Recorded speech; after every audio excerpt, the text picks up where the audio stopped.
Divine rise, grand gracious rising. Blessed be to your day. May it be everything you require to create everything you desire. It's time to win the day. Now, as we're always breaking it down, the best way to win the day is to understand the night before. And today is no different, because I'm getting everything adjusted.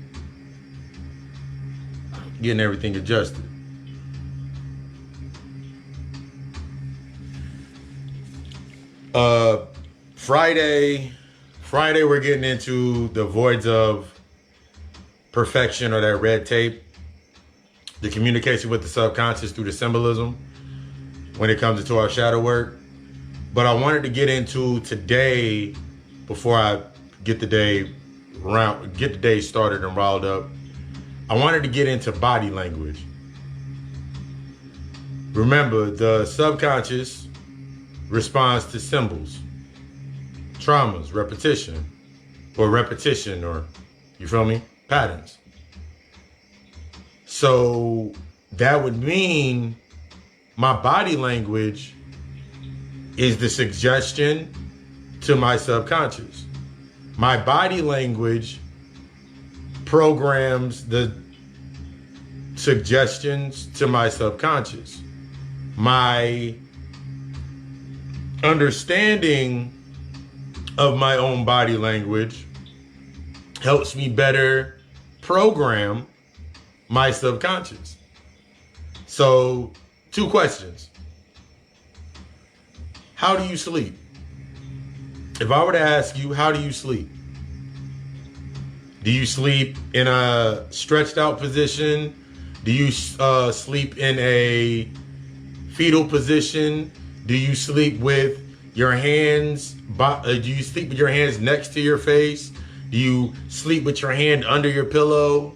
Do you sleep with your hand in between your legs? Do you sleep with something in between your legs? How do you sleep? Remember, you're constantly programming your subconscious.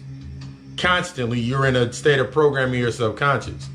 So everything that you do, once we understand the purpose to that point, it changes how we direct what our suggestions is. We know that most conversations are nonverbal. It's in the body language. My senses, or the words that we react to, they're based on their perception. It cultivates the perception. The body language that I'm reacting to, even if I don't understand body language, just simply by me making this move or making these gestures, it gives a reaction to the subconscious. That's why whenever you see the magician and they say hands quicker than the eye, it's because I'm talking to your subconscious through my hands. I'm speaking to your subconscious through what you see around me. This is how your subconscious picks up on things. This is how we look at ourselves. And the more intimate you are with your senses, the better you're able to have more clarity between the perception and the perspective. What my subconscious is taking in versus what I'm putting out or what I'm reacting to. It's similar to, if you never even knew it, there is a whole class in the medical field, that they go through based on where to place their hands on a patient to make them feel comfortable. There is a whole class for medical practitioners to how they have to learn how to place their hands and where to place their hands and how to move their hands in order to deal with the client, to deal with their patient or the client. There's a whole thought process behind whenever you're sitting with me in front of me and we're doing a consultation, or we're going through your therapy sessions. Most of the time, while I'm listening to you, I'm watching your body language because I have an understanding of body language. That's why I asked that first question, how do you sleep? How do you interact throughout the day? What gestures are you moving? What movements are you moving? Did you ever take the chance to really, and especially when it comes into meditation, because this is one of the things that meditation teaches you, is how to understand, to get more intimate with your senses. That's why you got to close your eyes. Learn how to communicate with yourself in the darkness. The communication, the anxiety, the tuning of your senses. Like if I asked you a question, if you've never been in a space before and I said, close your eyes and walk down the hallway at your house, I'm pretty sure without any thought, without any action, you'll be able to walk down that hallway with your eyes closed. But if I were to sit here and take a camera and sit a camera behind you, or put a camera on you and tell you to walk down that same hallway with your eyes closed, what do you think you would see in that imagery through that camera? That's how your subconscious works. Your subconscious moves off those suggestions based on the body language. The more intimate I am with my senses, the better I'm able to read the space. It's like when people tell you to read the room. This is when you're getting deeper into your aspects of your healing work. Because a lot of times you're reacting in a certain way. I've looked at people react a certain way, or when a woman flinches, or when a dude likes holding himself. It's like, okay, now I know what that means. My uncle taught me the aspects of being perspective, my perception, and being able to see, and cultivating that gift. My uncle could look at somebody and he would say things like, he would say things to people, he would ask certain people certain questions in order to gauge their body language. He would always be gauging people's body language. Like, we had this one dude that stayed on the block, and he was like fat. And he was like, how do you know where you're going if you can't see your feet? He would always say that to my man, Fat Ricky. Every time he'd be like, how you know where you're going if you can't see your feet? And then somebody walked by that's always looking down at their feet. It was like, how can you understand what to smell and what to see if you're always looking down at your feet? He was always watching their reactions to it. So think about it like this. If you can't see your feet, how do you know where you're going? That means you're being guided by, you have to be guided by another sense. That means your senses, your other senses are going to become stronger because you can't see your feet. So you can't see where you're going. Take it to the thought process of, if I look down, what's the first thing that you see? Do you see your nose or your feet? Depending on how you're sitting down. Do you see your nose or your feet first? You will automatically look down to something that's furthest away from you instead of looking at the things that are closest to you to help you navigate. My mouth, looking down at my nose for my sense of smell, looking down at my mouth for my sense of tasting the air. This is when we become more intimate with your senses. Instead of having to depend, a lot of times we depend on the reactions based on the body language. And that's something that was taught to us when we were younger. That's something that was taught to us when we were younger, or a learned behavior based on when we were younger. You were taught hot and cold. You were taught that didn't hurt. Remember the first time you hurt yourself and your mom told you, like, that didn't hurt, or come here and kiss your hand? That body language was how you learned that attention. So ever since that point in time, you've been using that same learned behavior to get your attention, ignoring body language. That was your first sense of, that was some of your first senses based on touch were based in when you were a child. Your first senses based on sight were based on when you were a child. The way you smelled, what you hear, how you hear things. All of that was based in your senses. So now you're using I'm not intimate with my senses, because I'm not intimate with my inner child, that means I'm not having those conversations, I'm not doing that healing. Then when I'm looking at body language, I'm not even conscious of how my body language affects the space. Remember, we've heard that shit before. Your energy speaks before you even walk into the room. Remember, your energy based on the flow. So if I walk into a room and I'm holding myself, as an example, that means I'm holding on to my manhood. That means I'm insecure about my manhood. That means I depend on touch to define my masculine presence. Similar to the same thing with the divine, with the feminine. And you seeing shorty doing thirst traps and quick to show herself, or always touching on themselves, or into that aspect, or whenever they're taking off their clothes and they covering themselves, or how they're doing those movements, that tells you everything you need to know about a person with their insecurity. Your subconscious reacts to that. This is when we think about the subconscious programming or the subconscious mind, based on how somebody moves. So if I'm not intimate with my senses, then I can't sense or I can't see past the depth of what I'm trying to get to through that body language. So if some shorty touched me on my shoulder and I'm not used to being touched like that in that sense, and my mindset is in the masculine, is my validation is based on how I'm being touched, or if I'm being touched, no matter what the fuck the touch is, because I have a twisted sense of touch based on something that happened to me when I was in my childhood, then that's how I'm reacting to it subconsciously. This is how we learn how we feed our subconscious.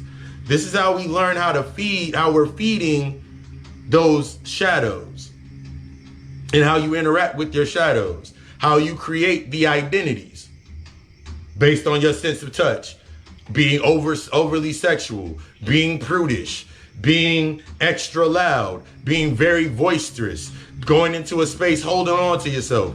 Everything that you start doing unconsciously once you're inside the space. Think about it like this. You ever wonder why, when you're having a conversation with somebody through a text message or over the phone, when you're listening to somebody over the phone, you're listening to how their voice sounds, versus imagine if you're texting them. Now you're in the dark. That's why you build the conversation like, hey, what are you doing? That's what someone always asks you, what are you doing? Because they're unconsciously, whether we realize it or not, I'm building the imagination to that space. So if I send a text to beloved, like, well, what are you doing? She'll tell me what she's doing into that space. It's all about building that space so I know how to gauge my reactions and how I set my tone. You can tell when somebody's being closed off. It's simple to tell when someone's being closed off based on a conversation, because it's one word answers. That's the physical manifestation. Whether they're sending you one word answers in a text, one word conversations in a conversation when you're talking to them on the phone. But what about the body language? What about the body language? Do you understand your body language? Like, give you a couple of examples. Do you know that if you sleep with something in between your legs, that you have, it's based in the sexual aspect, either repression or how you think sexually? Did you know if you put your hand under your pillow when you sleep, that means you're hiding something from yourself, depending on what hand you put under your aspect? So if I sleep with my left hand under my pillow, that means I'm hiding away from some thoughts. I'm hiding away thoughts, or the masculine aspect. But if I'm sleeping with my right hand under the pillow, that means I'm repressing some type of emotion. Did you know if you sleep in a fetal position, that's going to be your train of thought to how you communicate with your subconscious? That you're still in the infancy stage with some things? So now your subconscious gives you programs based on the infancy stage? It's all in how you move your whole damn body. If you sleep stretched out, that's why whenever you read a book on astral projection and learn how to astral project, it tells you to lay your body out, put your hands beside yourself, and put yourself in a relaxed state, because you're putting yourself in a state of reset. It's all in your body language. It's like if somebody is always talking to you and they're always sitting like this, or they're always sitting like this, or they're always sitting in a sense that they're constricting themselves. It's all in how you monitor the conversation.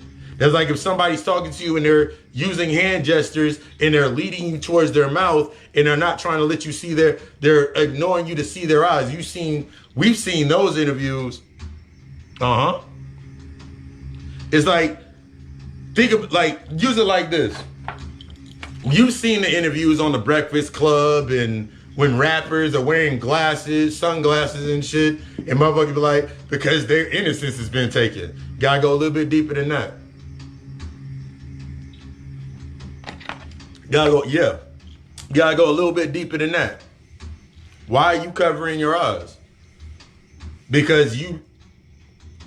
Why do you cover your eyes in certain spaces? Because you're not used to them being seen. Everything you do sets the tone based on the subconscious mind.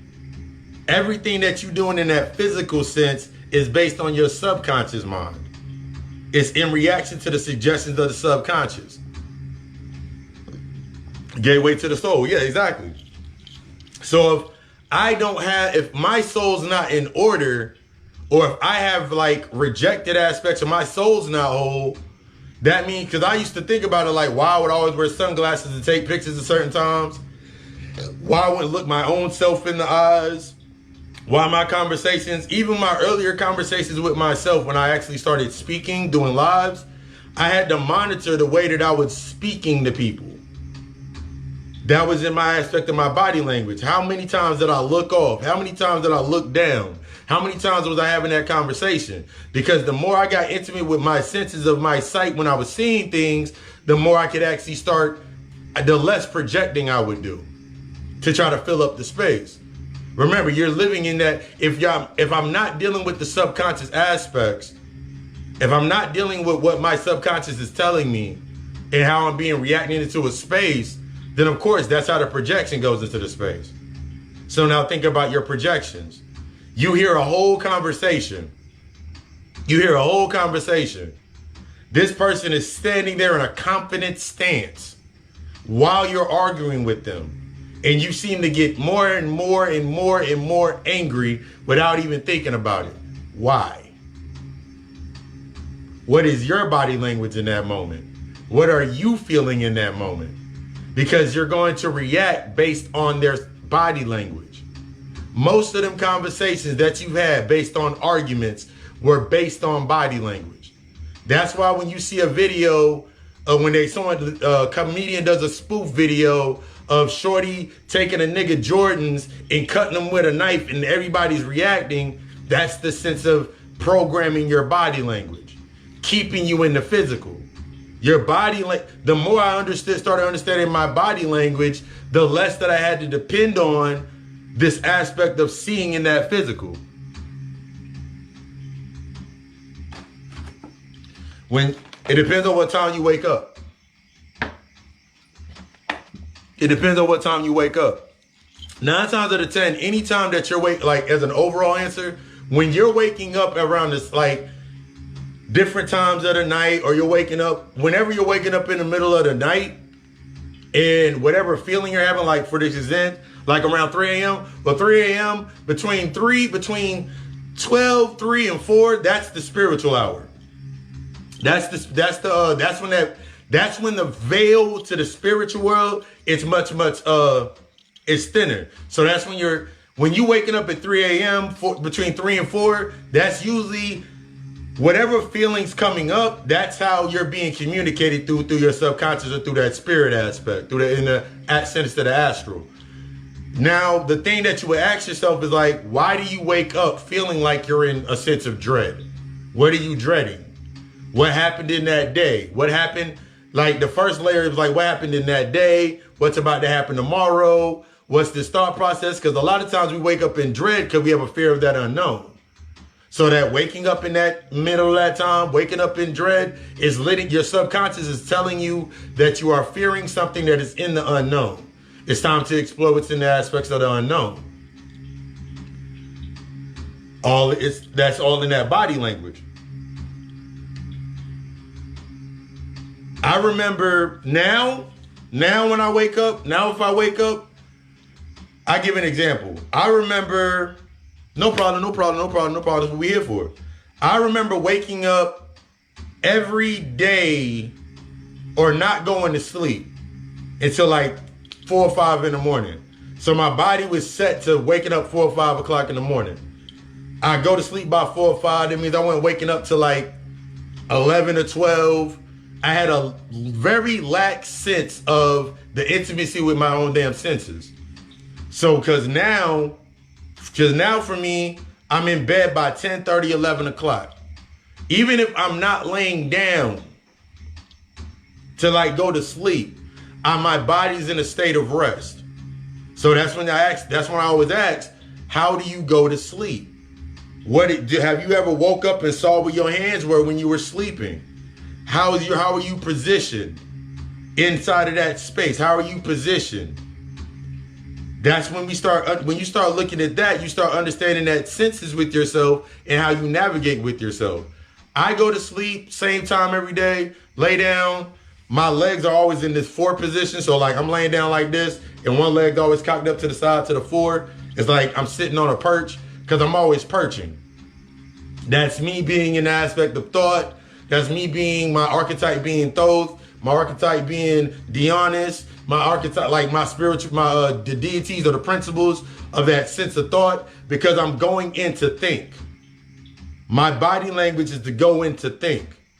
I'm open to the space. As opposed to before, I used to sleep in a fetal position. That means I was in an infancy stage with myself. I was still in the infancy stage. That means every time that I woke up in an infancy stage. That means I'm waking up in a sense of this infancy. That means I'm unaware of the space. As opposed when I'm unaware of the space. Because remember, you think about a baby being in the infant stage, it's unaware of the physical environment. So now when you sitting there, no problem. So if I'm sitting there laying here like this in an infant, that means when I wake up, infancy means I need to build an identity. Think about the infancy when you need to build your identity. Think about how you were programmed and the conditions based on building your identity from when you were a child. So it makes you really think about when you sleeping in that little fetal position and you wake up, what's the first thing you do when you wake up? You'll go grab your phone. You'll grab your phone. You'll look at Facebook. You'll look at IG. You'll look at Facebook, IG, Snapchat. Go into one of your groups. Even when I'm looking at when I wake up to look at my phone, it's to hit the alarm. I had to train myself not to pick up my phone and go to immediately to posting shit and looking for shit, because that would be building my identity. So now my body language is always going to be based on that identity, building that identity, defending that identity. So think about, like we just said earlier, you see a nigga always holding himself, or whenever I was always holding myself, I'm insecure with my manhood. I depend on this touch. I need this sense of touch to define my manhood, to define my divine masculine. It's similar to when you look at Shorty and she's always the way that they touch themselves. It's all in the aspects of how receptive they are with their emotions. You do it without even thinking about it. It's easy to look at the things like, if every time a nigga raises his hand, the Shorty flinch, why are you flinching? What did you see? Why is your subconscious still reacting to that? It's deeper than you just getting a bunch of words and, ooh, I read this, so I have an intellectual aspect. It's about getting intimate with your senses. How intimate are you with your senses? Your sense of touch, your sense of smell, your sense of taste.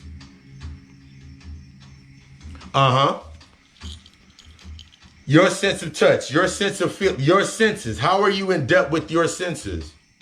When you walk into a space and that sense of smell, how do you cultivate the aspects? Is your smell based on reaction or is it based on response?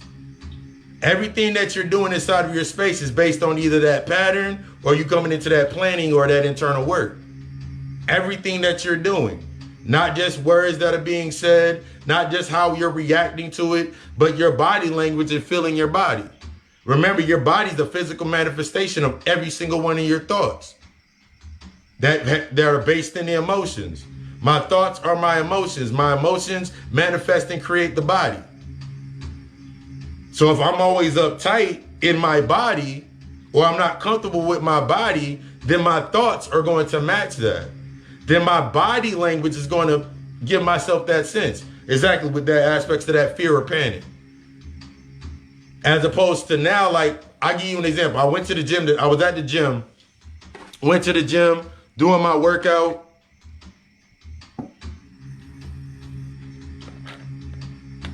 My workouts are different. My workouts are different. How I work out are different. That means you're closing. That means your thoughts are closing somewhere. That means it's somewhere when you're waking up in a sense of being claustrophobic when you wake up, it's into the aspect of like, where are you closed off at?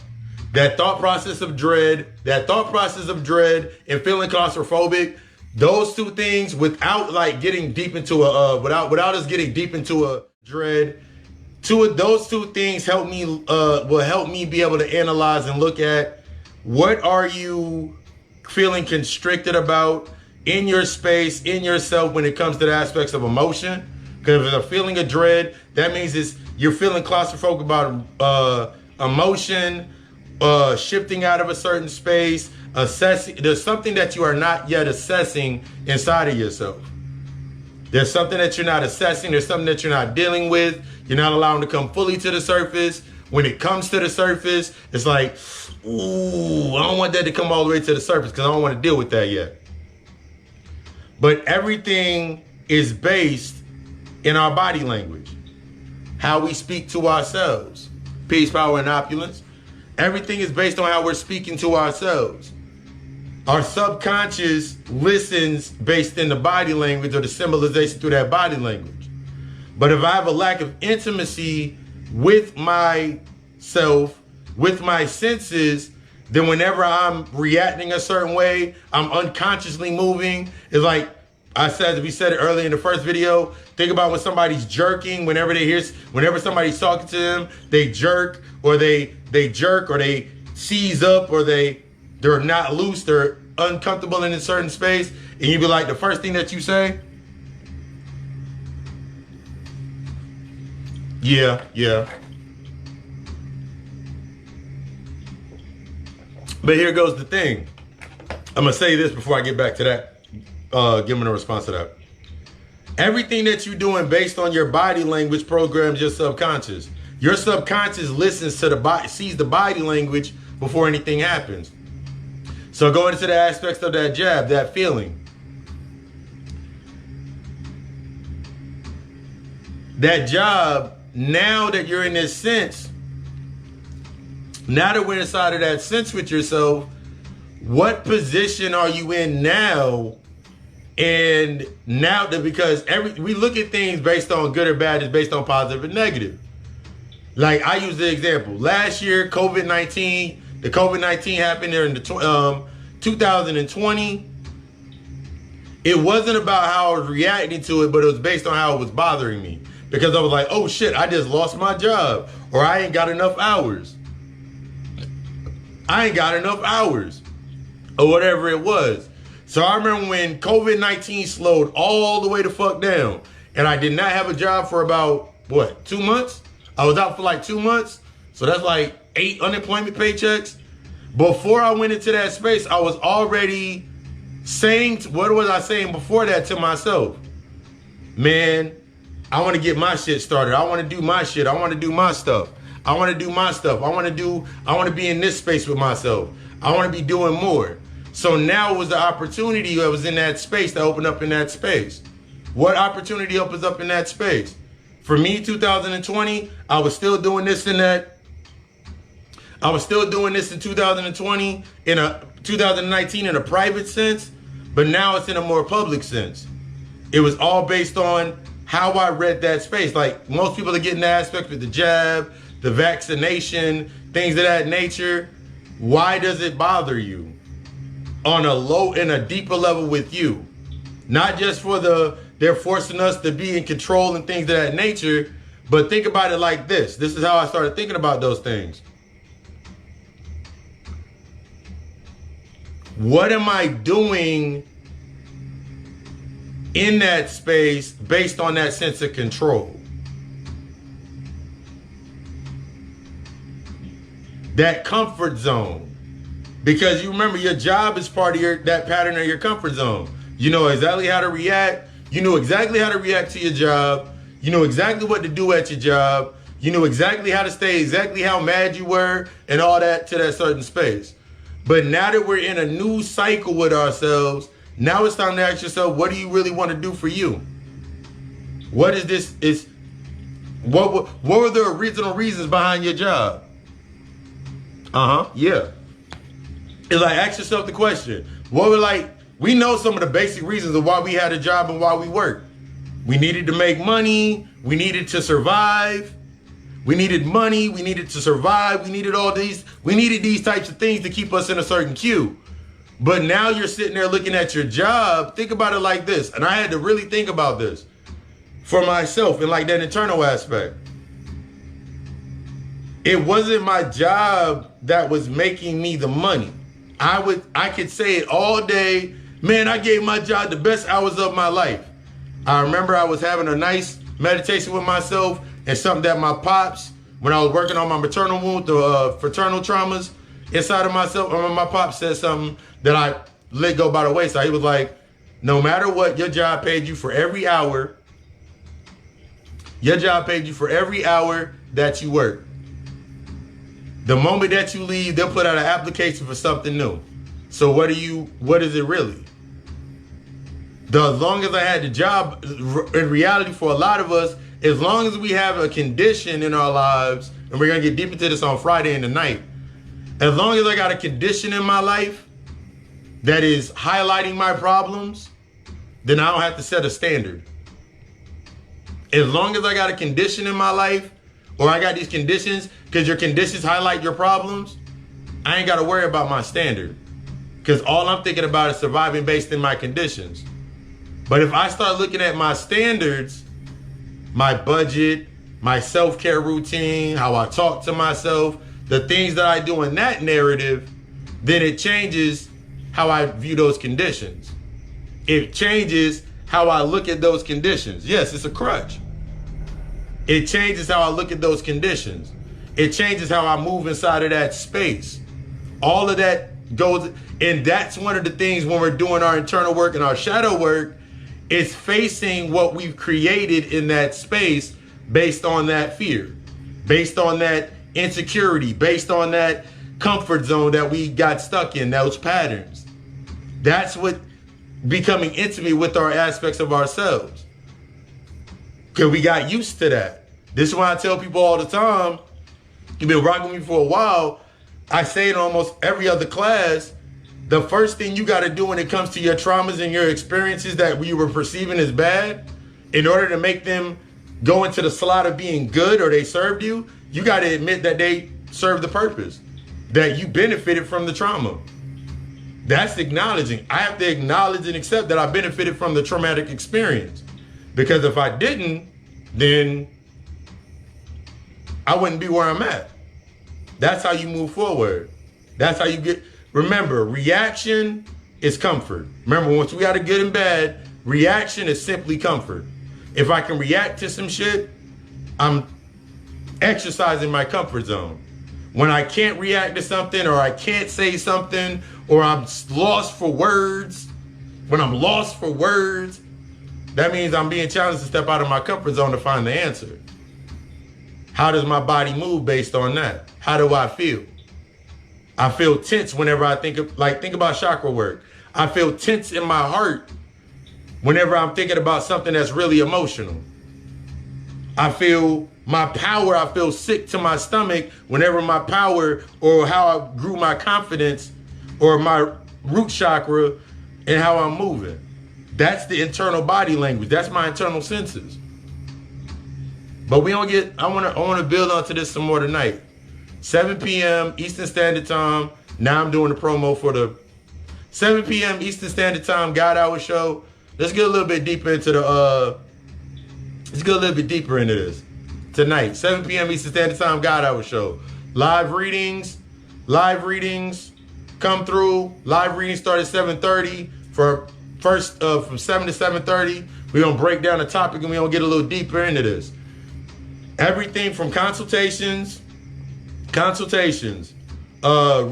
My readings are mini consultations, all the way up to the shadow work consultation, where we assess those dark points and then we see what we need to go forward with. Hit me up in the inbox. Let's schedule that. Let's get that. When you're ready, let's step up. What's stopping you? Maybe this is your time to see where you need to assess yourself. I desire you to be the fucking best.